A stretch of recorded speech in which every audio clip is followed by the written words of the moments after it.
તો hello guys, કેમ છો બધા મિત્રોને જય માતાજીને હર હર મહાદેવ। તો મિત્રો જો આજે નોકરી ગયા હતા તો નોકરીથી અવડે જ આવ્યા, કેમ કે કંપનીમાં તો ફોન અલાઉ નથી, એટલે વિડીયો ત્યાં ઉતરાના ઘેર આવીને જ ઉતારવો પડે છે, કેમ કે 6 વાગે નોકરીથી ઘેર આવીએ હજુ તો નહાયું નથી, તો નહાવા ધોવાનું બાકી છે। તો ગામમાં ગયો હતો અને મનીષા અને બધા ઘરમાં છે, ભરીને દાદા દીવા કરે છે।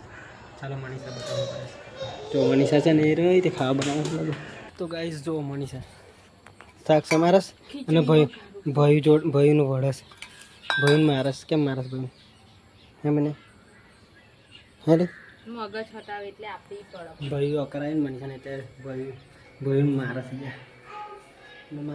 અરે માસી અલે દેખાતી બી નહીં, હવે દેખાઈ તા જો ભયું કઈ લઈ જાય ભયું માસી ત્યાં હું જતો રહીશ, મને હા એવું કે હું નાચી કરવાના છો હે? મેં તો ને આવું છે, જો બધા બહાર આવી ગયા, માસી મન્યો ભયું જા માસી જો રમ, માસી નસલ આવડે છે રમે।